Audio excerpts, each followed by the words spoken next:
Di antara deretan nama-nama tokoh ulama Islam dan pahlawan nasional ada nama Kiai Haji Ahmad Dahlan. Siapakah Kiai Haji Ahmad Dahlan itu? Siapakah Kiai Haji Ahmad Dahlan yang sering disebut-sebut sebagai sang pencerah itu? Kiai Haji Ahmad Dahlan atau Muhammad Darwis, hidup di masa tanggal 1 Agustus tahun 1868 sampai 23 Februari tahun 1923. Dia adalah seorang ulama besar, bergelar pahlawan nasional Indonesia, yang merupakan pendiri Muhammadiyah. Dia adalah putra keempat dari 7 bersaudara dari keluarga Kiai Haji Abu Bakar. Kiai Haji Abu Bakar adalah seorang ulama dan khatib terkemuka di Masjid Besar Kesultanan Yogyakarta pada masa itu, dan ibu dari Kiai Haji Ahmad Dahlan adalah putri dari Haji Ibrahim yang juga menjabat penghulu Kesultanan Ngayogyakarta Hadiningrat pada masa itu.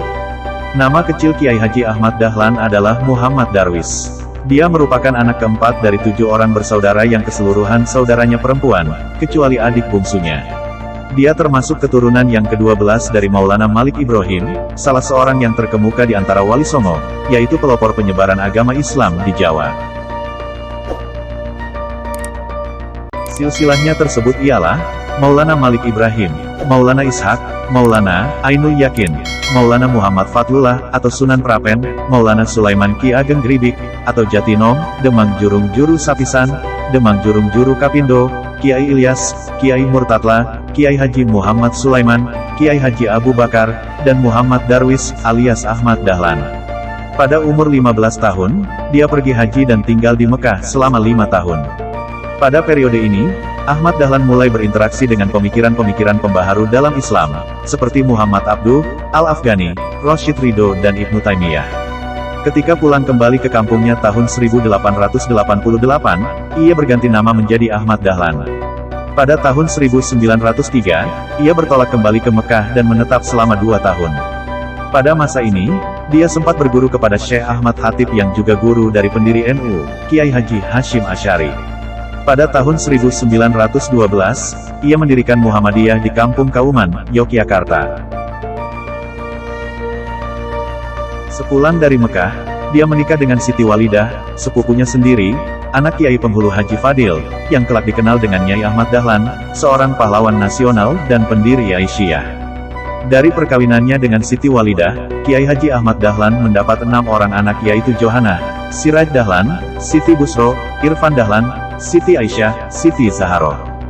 Di samping itu Kiai Haji Ahmad Dahlan pernah pula menikahi Nyai Abdullah, janda Haji Abdullah.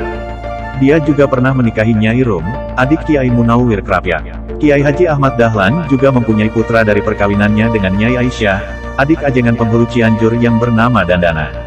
Dia pernah pula menikah dengan Nyai Yasin Pakualaman, Yogyakarta. Kiai Haji Ahmad Dahlan meninggal pada tahun 1923 dan dimakamkan di pemakaman Karangkajen, Yogyakarta. Di samping aktif dalam menggulirkan gagasannya tentang gerakan dakwah Muhammadiyah, ia juga dikenal sebagai seorang wirausahawan yang cukup berhasil dengan berdagang batik yang saat itu merupakan profesi wira swasta yang cukup menggejala di masyarakat. Sebagai seorang yang aktif dalam kegiatan bermasyarakat dan mempunyai gagasan-gagasan cemerlang, Dahlan juga dengan mudah diterima dan dihormati di tengah kalangan masyarakat, sehingga dia juga dengan cepat mendapatkan tempat di organisasi Jamiatul Khair, Budi Utomo, Syarikat Islam, dan Komite Pembela Kanjeng Nabi Muhammad Shallallahu Alaihi Wasallam. Pada tahun 1912, Ahmad Dahlan pun mendirikan organisasi Muhammadiyah untuk melaksanakan cita-cita pembaruan Islam di bumi Nusantara. Ahmad Dahlan ingin mengadakan suatu pembaruan dalam cara berpikir dan beramal menurut tuntunan agama Islam. Dia ingin mengajak umat Islam Indonesia untuk kembali hidup menurut tuntunan Al-Quran dan Al-Hadits. Perkumpulan ini berdiri bertepatan pada tanggal 18 November tahun 1912. Dan sejak awal Dahlan telah menetapkan bahwa Muhammadiyah bukan organisasi politik tetapi bersifat sosial dan bergerak di bidang pendidikan. Gagasan pendirian Muhammadiyah oleh Ahmad Dahlan ini juga mendapatkan resistensi, baik dari keluarga maupun dari masyarakat sekitarnya. Berbagai fitnahan, tuduhan dan hasutan datang bertubi-tubi kepadanya. Telah dituduh hendak mendirikan agama baru yang menyalahi agama Islam. Ada yang menuduhnya kiai palsu, karena sudah meniru-niru bangsa Belanda yang Kristen, mengajar di sekolah Belanda, serta bergaul dengan tokoh-tokoh Budi Utomo yang kebanyakan dari golongan priai, dan bermacam-macam tuduhan lain. Saat itu Ahmad Dahlan sempat mengajar agama Islam di Sekolah Osvia Magelang, yang merupakan sekolah khusus Belanda untuk anak-anak priai. Bahkan ada pula orang yang hendak membunuhnya. Namun ia berteguh hati untuk melanjutkan cita-cita dan perjuangan pembaruan Islam di tanah air, dan ia bisa mengatasi semua rintangan tersebut. Pada tanggal 20 Desember tahun 1912, Ahmad Dahlan mengajukan permohonan kepada pemerintah Hindia Belanda untuk mendapatkan badan hukum. Permohonan itu baru dikabulkan pada tahun 1914, dengan surat ketetapan pemerintah nomor 81 tanggal 22 Agustus tahun 1914. Izin itu hanya berlaku untuk daerah Yogyakarta, dan organisasi ini hanya boleh bergerak di daerah Yogyakarta. Dari pemerintah Hindia Belanda timbul kekhawatiran akan perkembangan organisasi ini. Maka dari itu kegiatannya dibatasi.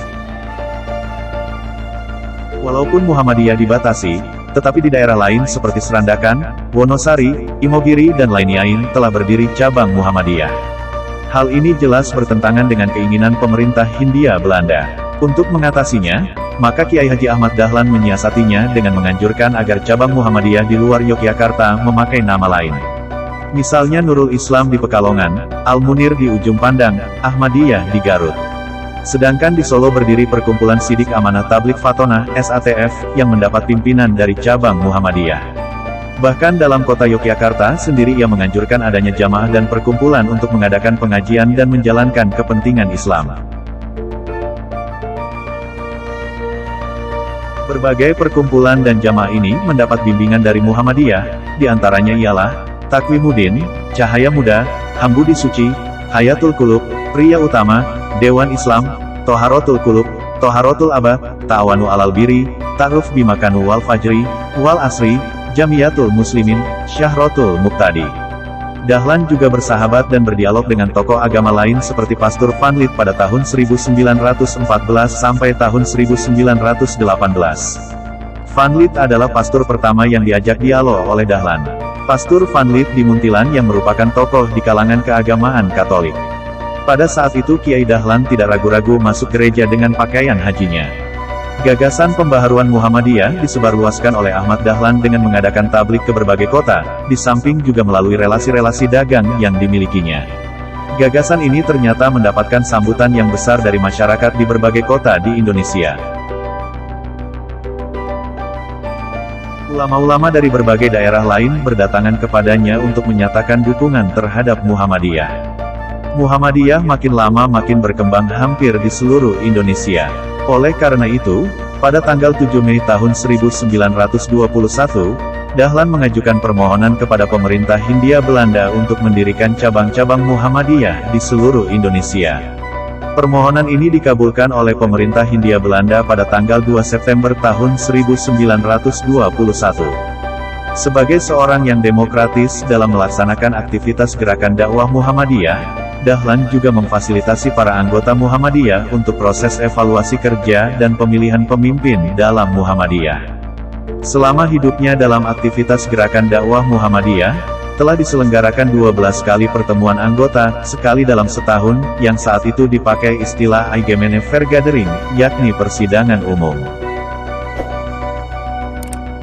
Atas jasa-jasa Kiai Haji Ahmad Dahlan dalam membangkitkan kesadaran bangsa Indonesia melalui pembaharuan Islam dan pendidikan, maka pemerintah Republik Indonesia menetapkannya sebagai pahlawan nasional dengan surat keputusan Presiden nomor 657 tahun 1961. Dasar-dasar penetapan itu ialah sebagai berikut. 1. Kiai Haji Ahmad Dahlan telah mempelopori kebangkitan umat Islam untuk menyadari nasibnya sebagai bangsa terjajah yang masih harus belajar dan berbuat. 2. Dengan organisasi Muhammadiyah yang didirikannya, telah banyak memberikan ajaran Islam yang murni kepada bangsanya. Ajaran yang menuntut kemajuan, kecerdasan, dan beramal bagi masyarakat dan umat, dengan dasar iman dan Islam. 3. Dengan organisasinya, Muhammadiyah telah mempelopori amal usaha sosial dan pendidikan yang amat diperlukan bagi kebangkitan dan kemajuan bangsa, dengan jiwa ajaran Islam. Dan 4. Dengan organisasinya, Muhammadiyah bagian wanita, Aisyah, telah mempelopori kebangkitan wanita Indonesia untuk mengecap pendidikan dan berfungsi sosial, setingkat dengan kaum pria. Kiai Haji Ahmad Dahlan meninggal di usia 54 tahun di Yogyakarta pada tanggal 23 Februari tahun 1923.